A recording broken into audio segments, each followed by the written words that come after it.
जय। गीता भगवान की जय।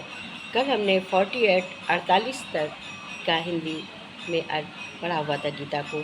आज हम पढ़ेंगे 39वां श्लोक से स्टार्ट करेंगे हिंदी में।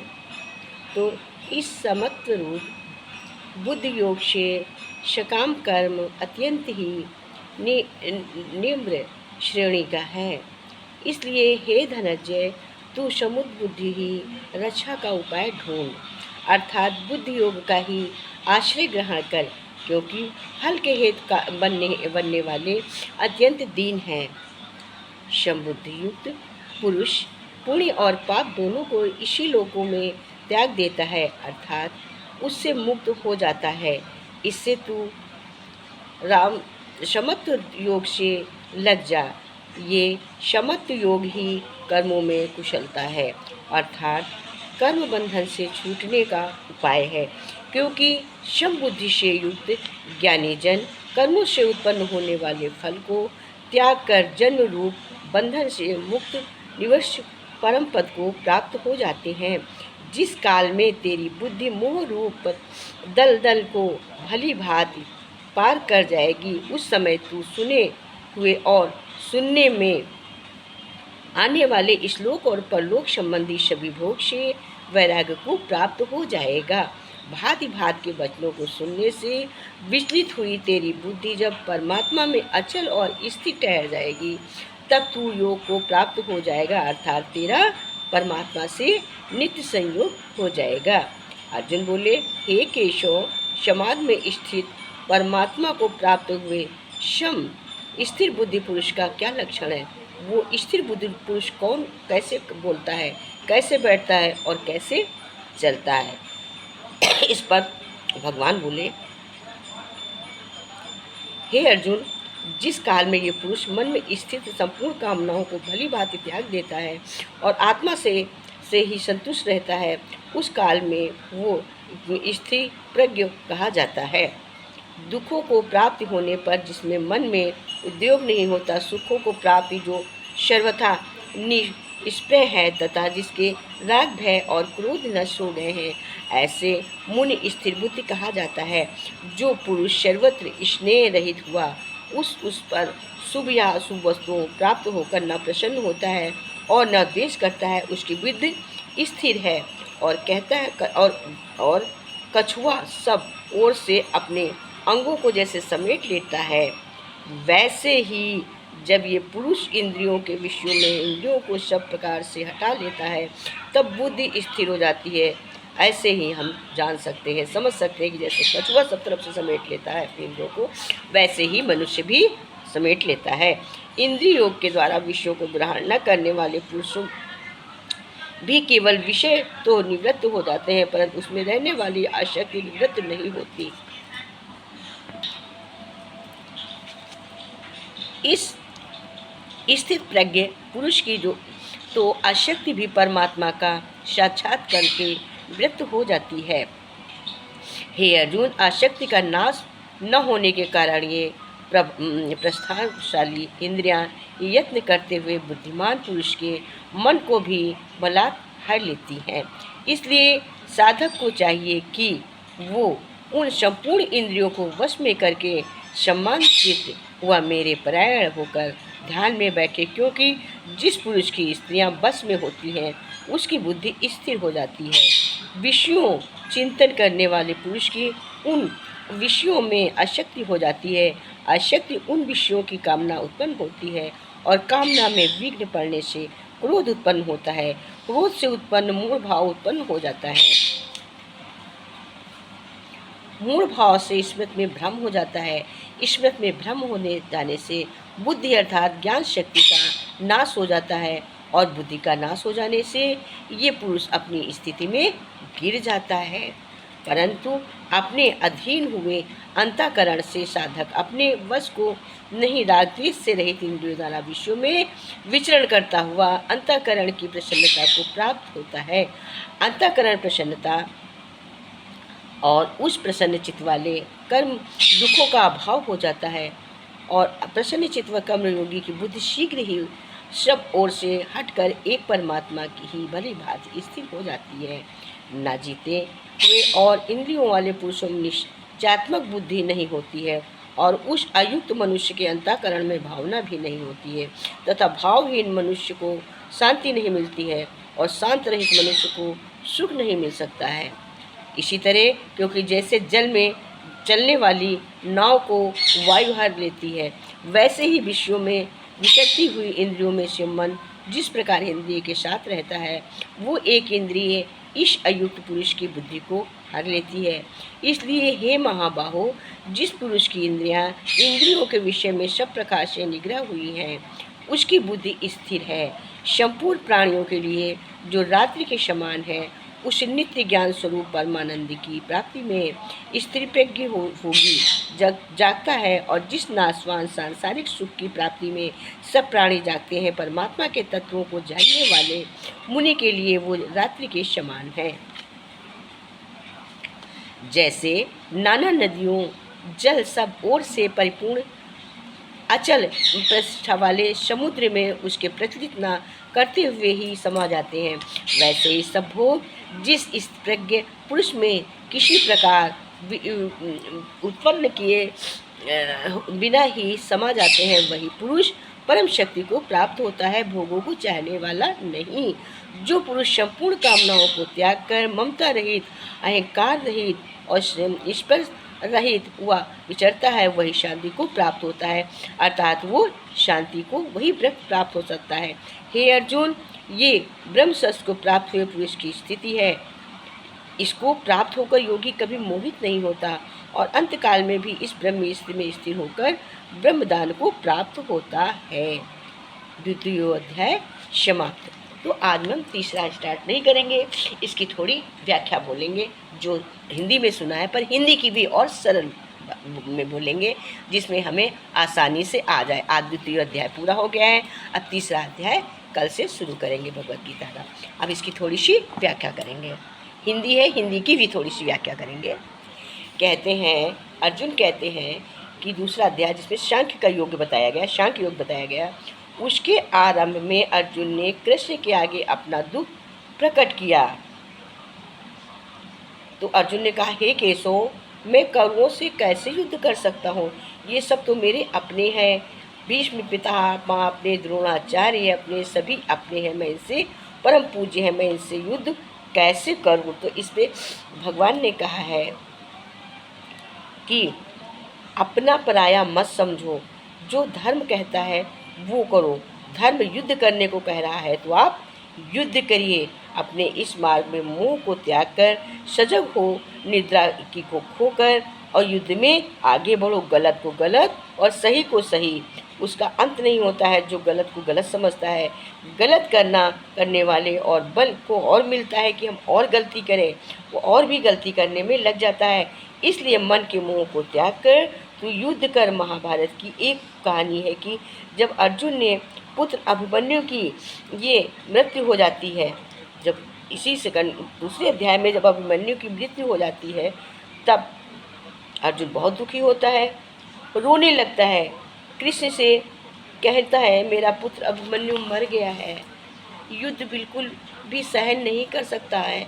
उसे आत्माओं से लोक में ले जा गए, कृष्ण भगवान लोक में ले गए जहाँ अभिमन्यु आनंद से बैठा हुआ था, क्योंकि उसने क्षत्रियोचित व्यवहार किया था, इसलिए उसे उत्तम पद की प्राप्ति हुई। जब अर्जुन अभिमन्यु के पास रोते हुए पहुंचा, अपने पुत्र को देखकर अर्जुन से बहुत प्रसन्न हुआ, उसे गले से लगाकर कहने लगा कि हे पुत्र, तेरे बिना तो मैं जी नहीं सकता, मैं तो अपने जीवन की आशा ही खो चुकी थी, त्याग दिया था। मैं तो अभिमन्यु कहने लगा कि आप कौन हैं? आप कौन है भाई? कौन? बोले मैं आपका पिता। तो अभिमन्यु बोले कौन पिता कौन पुत्र? मेरे हजारों जन्म हुए हैं, किसी जन्म में आप मेरे पिता बनते हैं, कभी मैं आपका पिता बनता हूँ। हाँ, ये बात अलग है कि अगर तू गलत को गलत समझेगा तो गलत ही होगा, सही को सही, इसका अंत नहीं होता है। तो गलत करने वाले को और बल मिलता है, अगर गलती करते तो और भी गलत करेगा। इसलिए मन के मोह को त्याग करते हुए युद्ध कर। महात्मा महाभारत की एक और ऐसी बहुत सुंदर सा दृष्टांत है कि जब अर्जुन ने पुत्र अभिमन्यु की युद्ध में मृत्यु हो जाती है, तब अर्जुन बहुत दुखी होता है, रोने लगता है। वो श्री कृष्ण से कहने लगा कि मेरा पुत्र अभिमन्यु मर गया है, मैं इस दुख की बिल्कुल भी सहन नहीं कर सकता हूँ, मैं अपने आप से समाप्त कर लूँगा। फिर भगवान श्री कृष्ण उसे आत्माओं के पास देवलोक ले जाते हैं। गए वहाँ अभिमन्यु आनंद से बैठा हुआ था, क्योंकि उसने क्षत्रिय व्यवहार किया था, उससे उत्तम पद की प्राप्ति हुई थी। जब अभिमन्यु अर्जुन पहुंचा तो रोते हुए पहुंचा। अपने पुत्र को देखकर अर्जुन बहुत प्रसन्न हुआ, उसे गले से लगाकर कहने लगा, तेरे बिना मैं जी नहीं सकता, मैंने तो अपने जीवन की आशा ही छोड़ दी थी, सोचा था आप त्याग कर दिया है। तो अभिमन्यु कहने लगा कि आप कौन हैं? अर्जुन बोला, मैं तुम्हारा पिता हूँ, तू मेरा पुत्र है। तो अभिमन्यु कहने लगा कि कौन पिता कौन पुत्र, हजारों जन्म होते हैं, किसी के जन्म में मेरे पिता बनते हो, कभी मैं आपका पिता बनता हूँ। आत्माओं का कोई नाता नहीं होता है, ना कोई रिश्ता होता है, ना कोई पद होता है, ना कोई मोह होता है, सारा मोह खत्म हो जाता है शरीर त्यागने पर। इसलिए गीता इस उपदेश को ठीक से समझ में आता है कि यहाँ पर कोई अपना पराया नहीं होता है। जब तक हम संसार में हैं सब अपने दिखते हैं, जब हम शरीर छोड़ते हैं तो हमारा उस समय कोई नहीं होता है। हमको हमारे शरीर के बाल भी खड़े हो जाते हैं, जब हम शरीर शून्य होता है तो देखो शरीर के बाल भी शून्य हो जाते हैं। अगर हमारे शरीर में किसी के कोई प्रकार का कष्ट है तो उस समय वो भी दूर हो जाता है।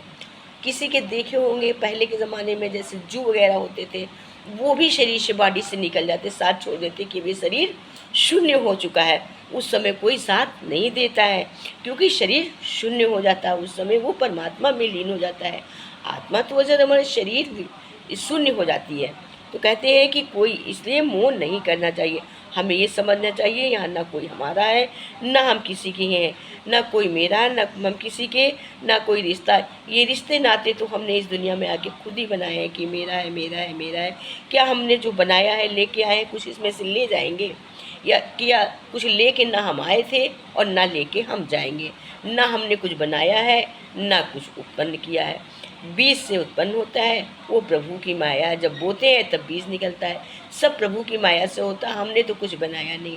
हम कहते हैं हमने खाना बनाया, हमने खाना बनाया, खूब अच्छा सा खाना हमने बनाया, आज हमने त्योहार था, हमने अच्छा सा खाना बनाया। अगर हम सारी तैयारी कर लेते हैं, सारी चीज़ें ले आते, साग सब्जी, खोया, दूध, सारी चीज़ हम तैयार कर लेते हैं कि हम बहुत अच्छा सा बनाएंगे। पर हम कैसे बनाएंगे? बहुत छोटी सी चीज़ माचिस है, माचिस नहीं घर में है तो हम नहीं बना सकते हैं ना। गैस नहीं जलेगी तो नहीं बनेगा। तो ये प्रभु की माया है, जब प्रभु चाहते हैं तभी बनता, कुछ हम कर नहीं सकते।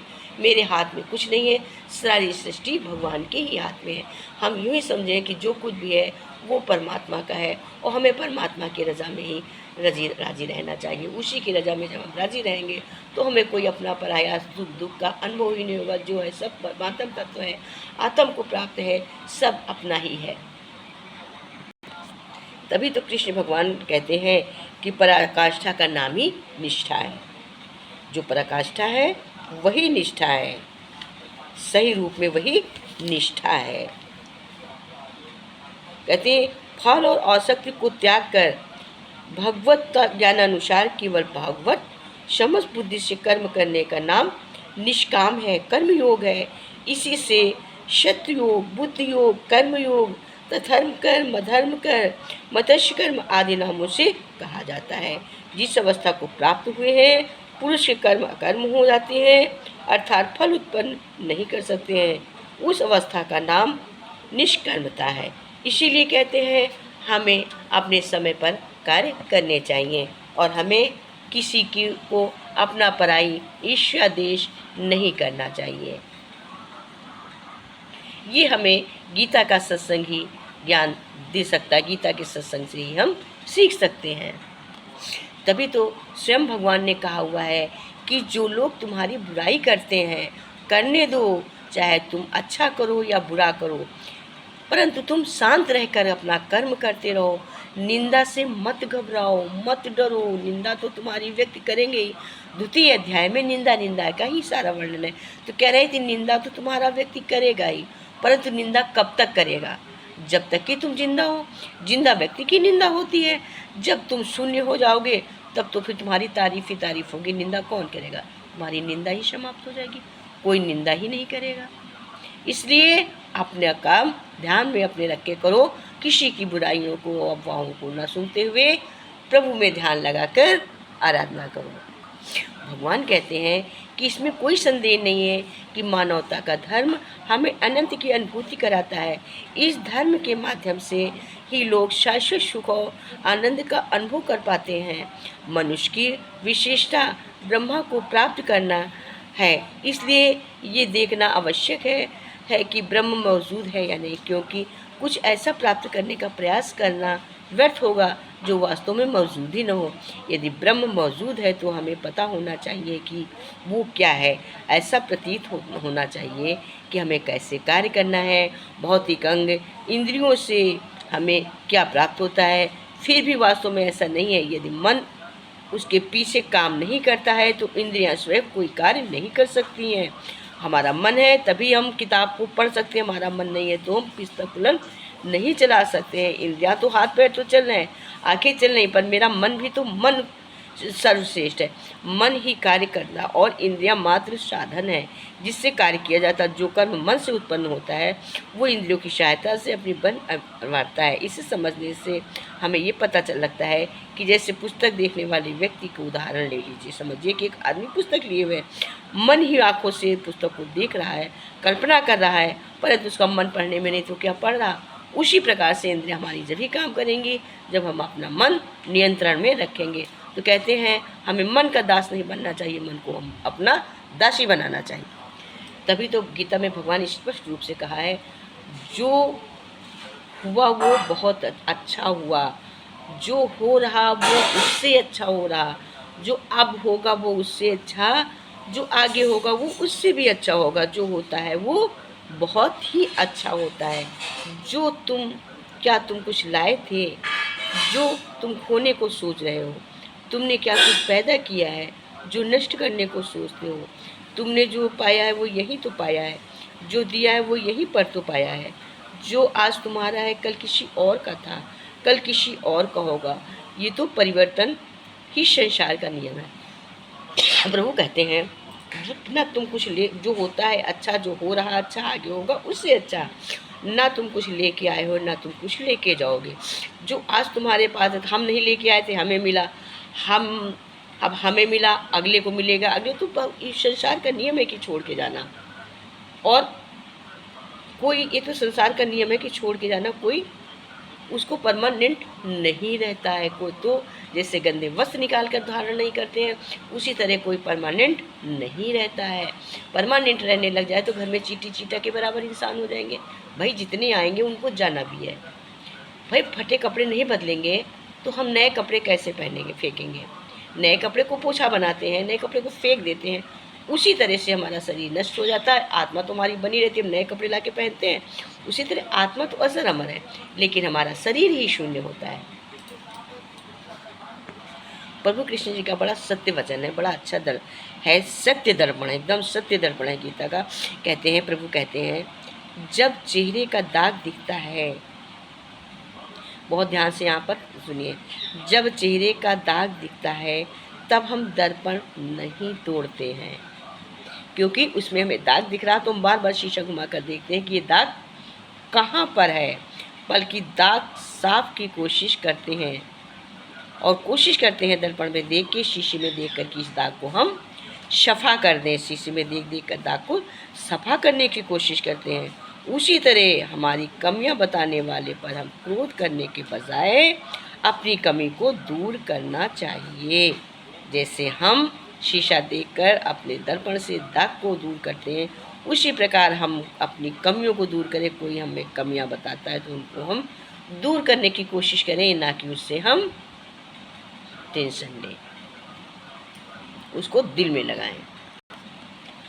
भगवान कहते हैं ठीक ही कहा है कि किसी के लिए इतना भी अंधे मत बनो कि उसके सारे झूठ आपको सच लगने लग जाएं। इतना पागल मत बनो कि वो आपको आसानी से गुमराह कर सके। इतना अच्छे भी मत बनो कि वो आपकी अच्छाई का फ़ायदा उठाता रहे और आपको प्यार के नाम पर बेवकूफ़ बनाता रहे। क्योंकि लोग यही कोशिश करते हैं कि बेवकूफ़ बनाकर फ़ायदा उठाने की कोशिश करते हैं। तो मूर्ख बनकर भी मत जियो। गुरु बचनों को रखना संभाल के, एक एक बचनों का बड़ा राज है। गुरु बचनों को रखना संभाल के, एक एक बचनों में गहरा राज है। जिसने जानी है महिमा गुरु की, उसका डूबा कभी ना जहाज है। ओ उसका डूबा कभी ना जहाज है। गुरु बचनों को रखना संभाल के, एक एक बचनों में गहरा राज है। जिसने जानी है महिमा गुरु की, उसका डूबा नभी ना जहाज है। दीप जले और तम नहीं भागे, ऐसा कभी नहीं हो सकता। दीप जले और तम नहीं भागे, ऐसा कभी नहीं हो सकता। ज्ञान गुने और विवेक नहीं जागे, ऐसा कभी नहीं हो सकता है। ने सुने और विवेक नहीं जागे, ऐसा कभी नहीं हो सकता। उसकी ज्योति से रोशन जहान है, उसकी ज्योति से रोशन जहान है। वो फरिश्ता बड़ा ही महान है, उसकी रोशनी से रोशन जहान है। वो फरिश्ता बड़ा ही महान है। जिसने जानी है माँ गुरु की, उसका डूबा कभी ना जा है। जिसकी जानी है महिमा गुरु की, उसका डूबा कभी ना जहाज है। उसका डूबा कभी ना जहाज है। बीज पड़े और अंकुर न फूटे, ऐसा कभी नहीं हो सकता। बीज पड़े और अंकुर न फूटे, ऐसा कभी नहीं हो सकता। कर्म करे और फल नहीं भोगे, ऐसा कभी नहीं हो सकता। करें और फल नहीं भोगे, ऐसा कभी नहीं हो सकता। कर्म करने को तो आज़ाद है, फल भोगने को क्यों लाचार है। कर्म करने को तू आज़ाद है, फल भोगने को क्यों लाचार है। फल भोगने को क्यों लाचार है। जिसने जानी है महिमा गुरु की, उसका डूबा कभी ना जहाज है। मैं का दीप दिया तू जब तक जलाए, मैं का दीप तू जब तक जलाए, जब तक प्रभु नहीं मिल सकता। मैं का दिया तू जब तक जलाए, तब तक प्रभु नहीं मिल सकता। अंतःकरण में जो शुद्ध ज्ञान है, वो अंतःकरण जो शुद्ध हो, तो ज्ञान कभी नहीं टिक सकता। अंतःकरण जो शुद्ध न होवे, तो ज्ञान कभी नहीं टिक सकता। अंतःकरण को शुद्ध बना ले, उसमें प्रेम का दीप जला ले। अंतःकरण को शुद्ध बना ले, उसमें प्रेम का दीपक जला ले। जिसने जानी है महिमा गुरु की, उसका डूबा कभी ना जहाज है। गुरु बचनों को रखना संभाल के, एक एक बचनों में गहरा राज है। जिसने जानी है महिमा गुरु की, उसका डूबा कभी ना जा है। गुरु पर समर्पित हो जा का कभी नहीं हो सकता। गुरु पर समर्पित हो जा दो कभी नहीं हो सकता। लक्ष्मण रेखा है सत्संग की हो तो, लक्ष्मण रेखा सत्संग की हो तो, रावण कभी नहीं आ सकता। लक्ष्मण रखा सत्संग की हो तो राम कभी नहीं आ सकता। अब तो पल पल ये होता आभास है। अब तो पल पल में होता आभास है। सतगुरु ही सदा मेरे साथ है। अब तो पल पल में होता आभास है। सतगुरु ही हमारे साथ है। जिसने जानी है महिमा गुरु की, उसका डूबा कभी ना जहाज है। गुरु बचनों को रखना संभाल के, गुरु बचनों को रखना संभाल के। एक एक बचनों में गहरा राज है। इसने जानी है महिमा गुरु की, उसका डूबा कभी ना जहाज है। उसका डूबा कभी ना जहाज है। बोलो गीता भगवान की जय। तस्य